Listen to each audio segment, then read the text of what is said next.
Chapter 4 Bound for the Surface.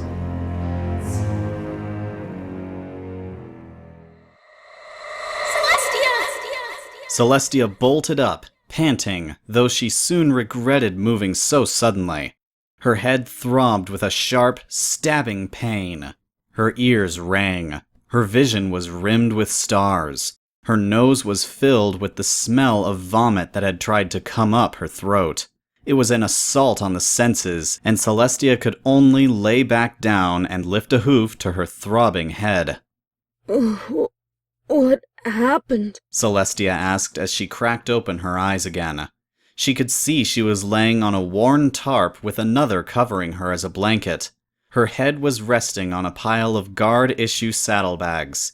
She was also still in the rotunda, her light sphere spell having floated to the ceiling like a balloon, illuminating the space. She wasn't alone either. Twinblades, Pathfinder, and Nightgaze had been laying nearby, but the trio had stood up and moved towards her. Fortress went nuts and clubbed you in the head with a lamp, Pathfinder said, holding up a lamp which had a large dent in one side. She got you good, too. Where is she now? She ran off into the tunnels, but don't think about that right now, Twinblade said before she went to Celestia's side. She gently moved Celestia's hoof away and brushed back some of the princess's mane, revealing the lump on the side of her head. Okay, now that you're awake, I think it's safe to move. We need to get you topside into a medic. You have to have a concussion after that. Do you really think she has a concussion? I mean, shouldn't she be loopy and seeing stars and... It's not that bad of a concussion, Twinblade said as she let Celestia's mane fall back into place. It's minor, but that doesn't mean she won't have symptoms. Princess, do you think you can stand? Celestia shifted, wincing as the movement made the throbbing in her head worsen. Still, with the three soldiers watching, ready to catch her if she were to stumble, Celestia struggled to her hooves. She was shaky for a moment, as if she was a foal that hadn't yet learned to walk. Yet, with her body now upright, her headache slowly began to fade to a dull discomfort as the ringing in her ears and the stars in her vision disappeared. I think I'm doing better now that I'm upright again. Celestia took a ginger step forward and noticed the feel of stone beneath her hoof. She looked down and saw her shoes were missing. Her chest piece and crown were gone as well. Where are... They're right here, Princess, Nightgaze assured, showing that her royal vestments were stored securely in a saddlebag. We thought you'd be more comfortable without them. Would you like them back? No, I don't want to bother with them right now. Just please, keep them safe. Nightgaze nodded, securing the flap on his saddlebags. At the same time, Twinblades moved in front of the squad, stepping beneath the archway she had marked when they first arrived at the rotunda with all the other guards. Then it's time to retreat. We need to get you back onto the surface, and then we can... No, we can't leave yet, Celestia said. We need to go back to the crypt. Why would we go to the crypt when it's the exact opposite direction of the stairs that lead outside? Twinblades asked firmly. I know, Lieutenant, I know, but I think I had a vision. Celestia took a few steps to the side, finding her balance as she recalled what she had seen. In my dream, I saw twisted clocks before I was chased by a wall of darkness. I saw a purple star and heard Twilight calling to me. She led me to the coffin chamber, which is at the far end of the crypt. I then heard a muffled shouting and thumping before I was grabbed, lifted off the ground, and crushed. I believe it was a message from Twilight that she's trying to tell us she is in the crypt.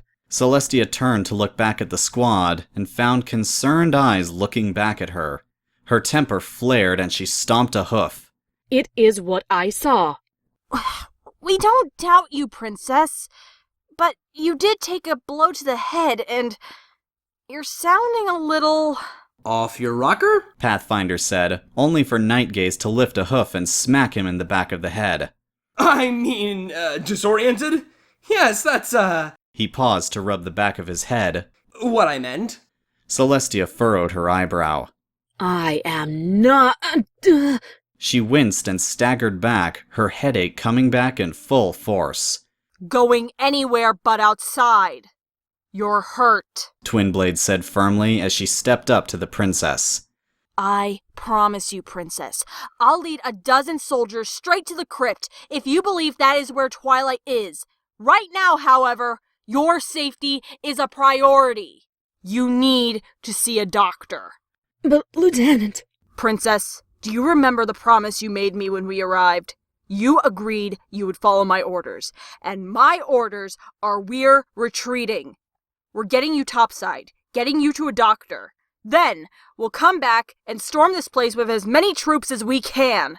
We'll find Princess Luna, we'll find Twilight, and we'll pin down whatever in Tartarus is attacking us. Now form up, grab anything that's left of our supplies, and get ready to move out. Nightgaze and Pathfinder saluted before quickly gathering up all the spare supplies. Celestia did not snap to orders so willingly. She glared Twinblades down for a moment, but the lieutenant just glared right back, showing no fear in the face of her princess. Finally, Celestia conceded. With a deep frown, she nodded her head, turned, and went to try and retether her light sphere spell, which had floated to the ceiling. At the same time, Celestia saw the lieutenant join in the search of the room. She, however, did not work beside Pathfinder and Nightgaze, who were packing up anything that could have been of use. No, Twinblades was searching for something. A something she found. She slipped her wing beneath a saddlebag and removed an item from beneath it. Yet, before Celestia could see what it was, Twinblades had tucked it into her saddlebags.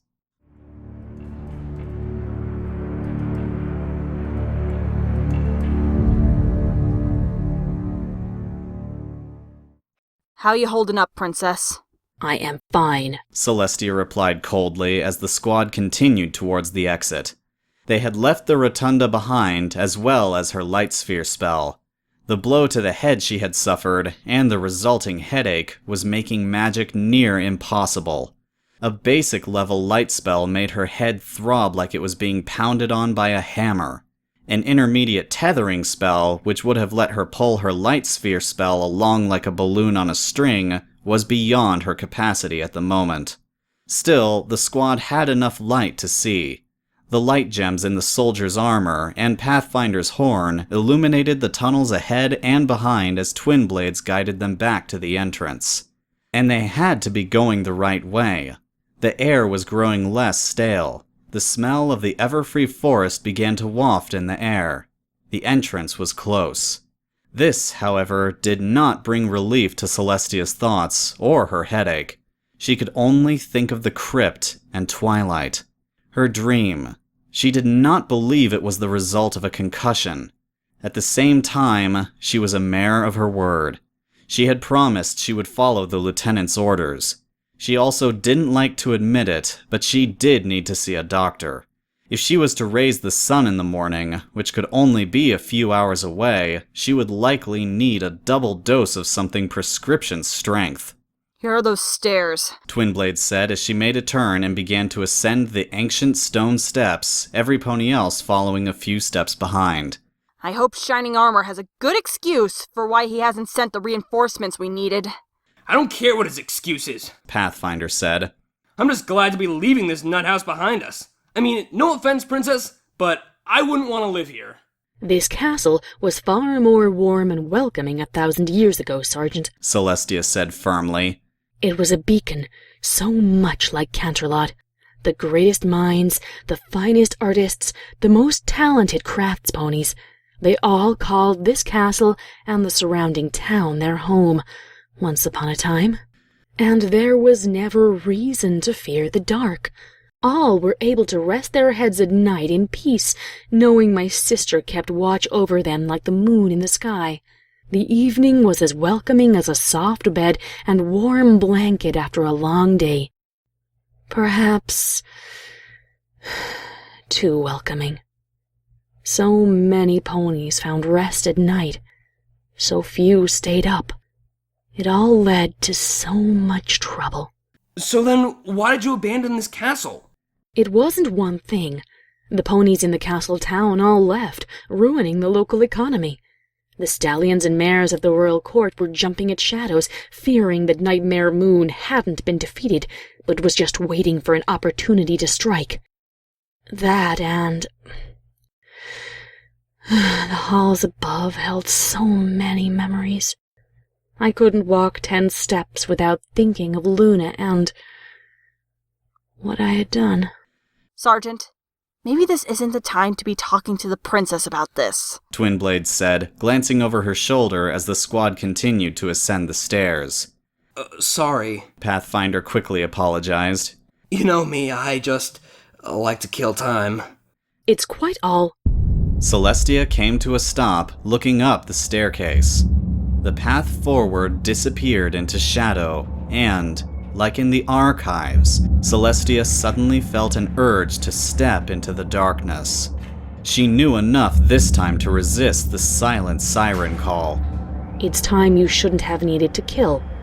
Lieutenant, this staircase was not this long when we came in. In a few brief moments, the feeling in the air changed. Like a pony who had removed a mask to reveal a disfigured facial feature, the staircase suddenly lost its feeling of freedom. The smell of the forest outside faded, succumbing to the dry, stale smell that choked so many of the tunnels. The echoes from their hoofsteps and breathing became distant, as if the staircase stretched on for miles ahead of them. Horse apples! Pathfinder whispered as he turned around and focused the light from his horn down the corridor behind them. Lieutenant, I think I heard something. Don't lose your head, Pathfinder, Twinblade said firmly before looking back at Celestia. Princess, I know you're in no state to do it, but we need light, and a lot of it. Celestia nodded. They had faced this effect before in the archives, and light had been the solution. Light had driven away the darkness and revealed the room as it truly was. The door could not be more than a few dozen steps ahead of them. They just needed enough light to pierce the darkness. Okay, The princess said as she spread her hooves, widening her base. I'll try to conjure as much light as I can, but I won't be able to pull open the door at the same time, though. Understood. Twinblade said firmly before jumping up and hovering in the air. Nightgaze, watch our flanks. Pathfinder, get up here with me. The moment we can see the door, we need to get it open. Pathfinder quickly galloped up the steps to join Twinblade's, nodding his head even though there was a noticeable tremor in his breathing. The lieutenant returned that nod, then looked back at Celestia. It was all the cue the princess needed. Furrowing her brow and cringing through her quickly worsening headache, Celestia conjured her light spell. The radiance from her horns sparked to life and grew, stretching out and pushing back the darkness. The brighter and brighter she made her horn, the worse her headache became. We can see the door! Twinblades shouted. Hurry! Celestia grunted out, her eyes squeezed shut and her ears flattened back against her head. Beads of sweat began to run down her face. It hurt so much. It was like her head was going to split open, like her brain was boiling, like some pony was trying to cut off her horn with a rusty saw. The door won't open, Lieutenant! Pathfinder shouted, his panicked words accompanied with the rattling of the door's hinges. Then we can break it down. I want a breaking spell right on the seam. Celestia slumped, kneeling down. She was about to collapse. Her legs were shaking, her heart was pounding, and each beat sent another sledgehammer strike of pain into her skull. A metallic taste formed in her mouth, and the small cut that accompanied the lump on her head reopened, sending a trickle of blood down the side of her face. Okay, breaching spell ready. Pathfinder announced as he and Twinblade stepped back from the door. Breach in 5, 4. Celestia swayed. She was blacking out. The pain was too much. She couldn't keep it up. 3, 2. The light from her horn flickered. Celestia took a deep breath, trying to push through the pain, but she was on a downward spiral. She was stalled. She could not push any more magic into the spell, and it was burning itself out. Her light started to fade. The door grew darker. 1. Breach!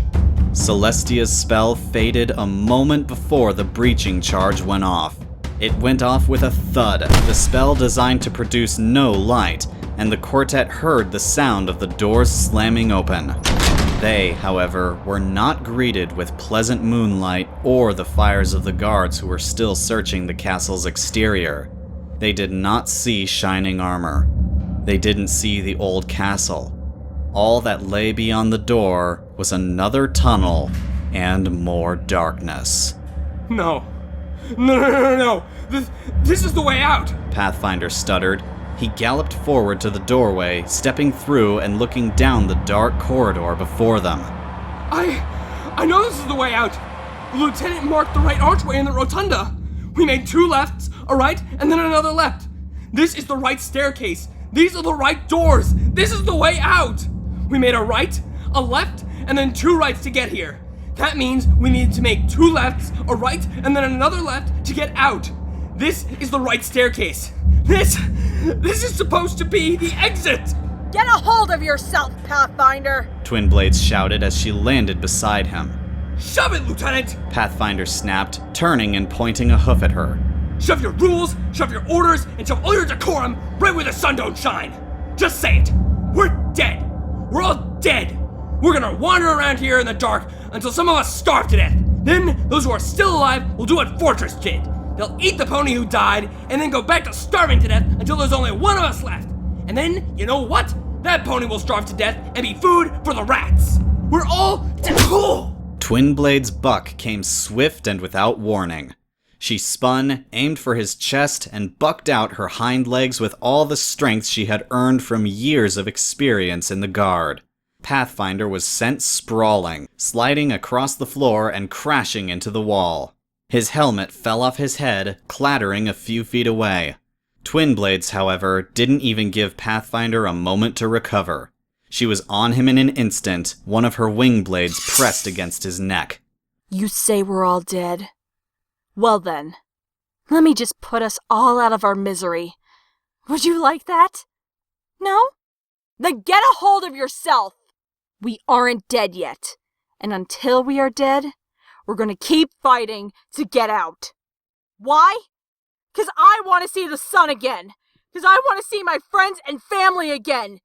Because I don't want to die in some forsaken tunnel in the middle of the Everfree Forest! And you know what else, Sergeant? Failure is not an option. Why? Because we have Princess Celestia with us. With Luna missing, she is the only mare in the world that can raise the god-forsaken sun.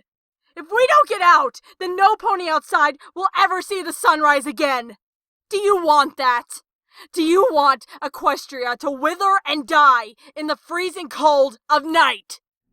No! He choked out, his eyes watching the blade that was still pressed firmly into his neck. Then start acting like a guard and show an ounce of backbone, Twin Blade said. She withdrew her wing, letting Pathfinder gasp and cough as he lifted a hoof to his neck. The lieutenant hadn't drawn blood, but she had been close. Celestia and Nightgaze came up slowly behind the pair, Celestia shaking a little on her hooves, but doing better now that she wasn't trying to cast a spell. What now, Lieutenant? Nightgaze asked. I want to say we just start blasting a hole in the ceiling until we hit the surface.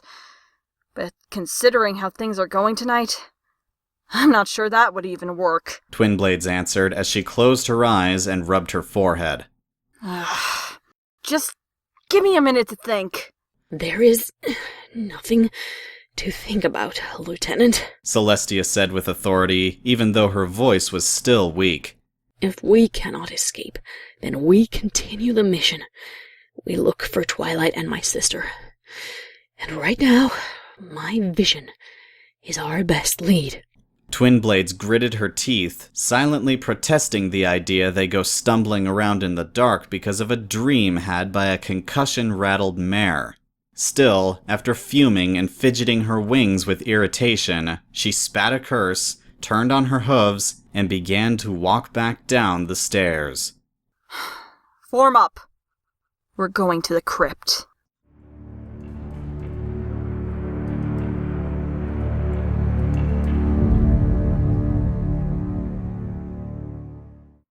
The descent back down the steps was like the descent into Tartarus itself.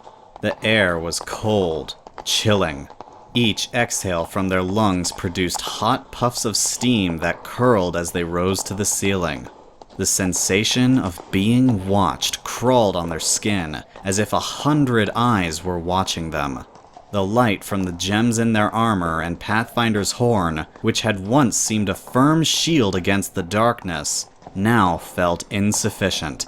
To them, the darkness around them was merely biding its time, and could strike out at its leisure.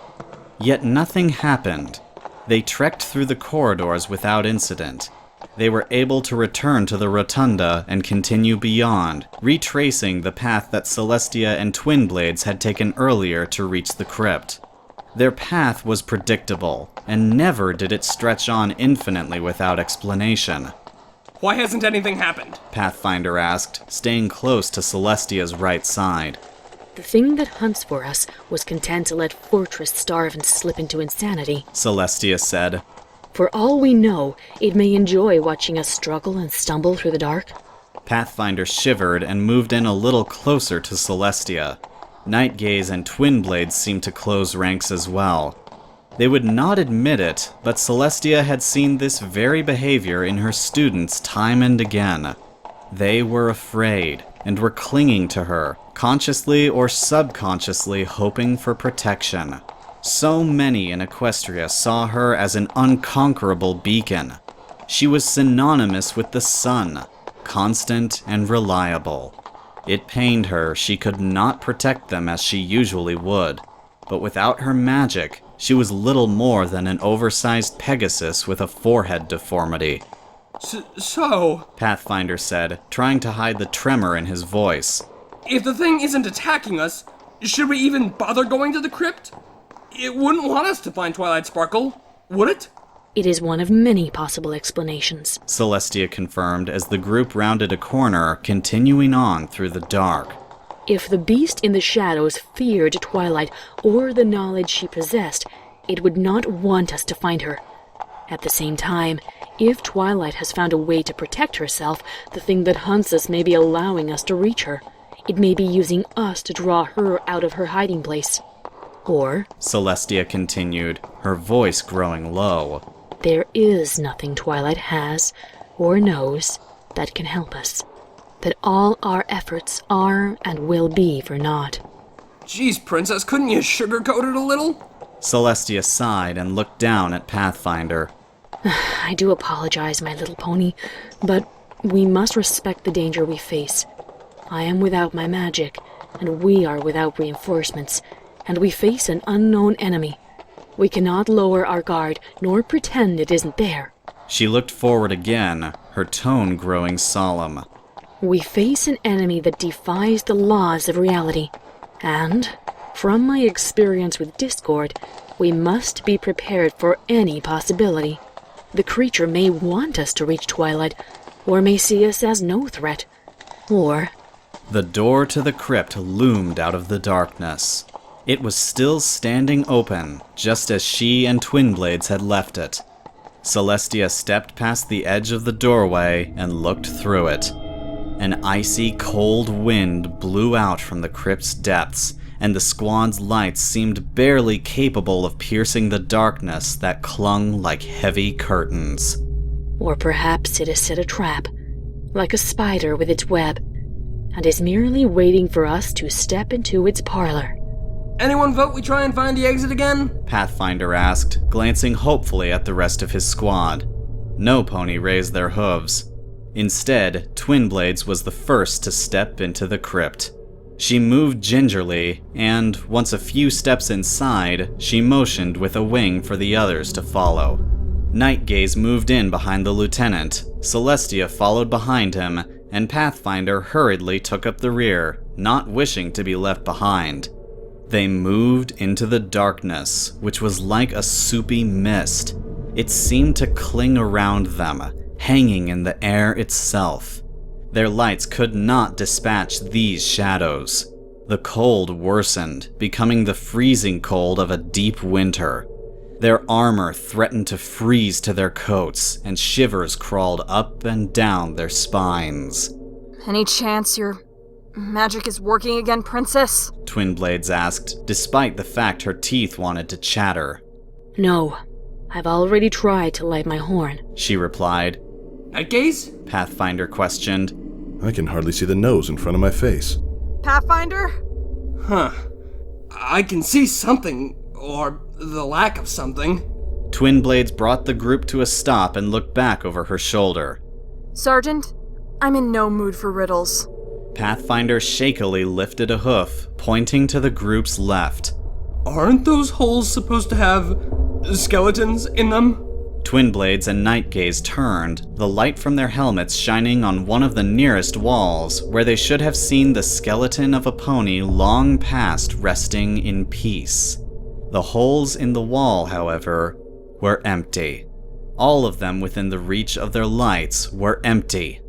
Where did they go? A rattling came from behind the group. They all quickly looked back, but saw nothing in the darkness. Another rattle, this one from in front of them. They looked forward, but saw nothing. A third rattle, this time from directly above them.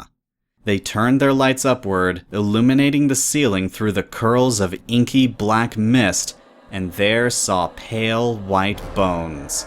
Skeletons clung to the ceiling, their skulls turned backward and staring down at the group in silent shrieks. A skeleton then moved, its jaw snapping shut. More rattling came from all around, the clicking of bone against bone, joints grinding without the cartilage that had once buffered their movement. Twin Blades spread her wings, and thus her swords. Nightgaze and Pathfinder clung close to the princess, and Celestia screamed as a skeleton from the ceiling dropped onto her head and wrapped its bony limbs around her. That scream signaled the horde. Skeletons rushed from the darkness in front of and behind the group, rattling like the chains of Tartarus themselves. They moved against the squad, reaching and attempting to overwhelm them by sheer numbers alone. Twin Blades struck out with her swords, striking at the skeletons and attempting to keep them back. Nightgaze and Pathfinder bucked, shattering bone with their guard-trained hooves. Celestia, however, continued to flail and panic, trying to remove the skeleton that clung to her head and was now biting at her neck. Get off! Get off! Get off! At once, the crypt rang with Celestia's royal Canterlot voice, a booming sound that not only demanded attention, but carried the force of a hurricane. The skeleton on Celestia's head fell apart at its joints from below, as did several directly in front of the princess. It was a turn of luck, something Celestia needed a moment to comprehend, to believe it had actually happened. And when she realized the weapon she possessed in her vocal cords, she acted quickly. She craned her neck out to Twin Blades, grabbing the lieutenant by the tail and pulling her away from the skeletons she fiercely fought. A gentle toss, and Twin Blades landed on Celestia's back, slightly bewildered. Princess! Just get the sergeants on and keep the dead off me, Celestia said before turning forward. She bent her head back, sucked in a deep breath, and then with the full force of the royal Canterlot voice, she shouted, "Be gone!" A dozen of the skeletons crumbled at the force of the voice, and those further back stumbled. Celestia dared to let herself smile. She glanced back, seeing the two sergeants were riding on her back as well. It was an odd situation, to say the least. No pony had ridden on her back in centuries. Still, their weight was minimal, and, after rearing back and drawing in another deep breath, Celestia barreled forward, shouting every few steps. You shall not have us, you filthy abominations! The skeletons fell before her like dominoes, and soon Celestia burst through the horde and was able to gallop freely down the corridor. Pathfinder and Nightgaze cheered, swinging their forehooves in the air while Twin Blades smiled and gave Celestia an approving nod. The unearthly roar came from behind them, and soon the rattling cacophony of bones became deafening. Pathfinder focused the light from his horn back and saw a wall of skulls screaming back at him. The horde that had assaulted them had now become one dreadful beast, a skeletal worm with a head comprised of hundreds of skulls with chattering jaws. It rocked and struck against the walls of the crypts, sending shocks through the floor that threatened to trip Celestia and send her crashing to the floor. Must go faster! Must go faster! Pathfinder shouted, unable to take his light or his gaze off the horror that chased them, and Celestia tried to run faster. She tried to spring with all the speed her legs could provide.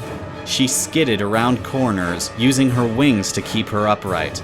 Through the rattle of bones and panicked shouts of the squad, she could hear her heart pounding in her ears and could feel it pounding in her head. Her headache.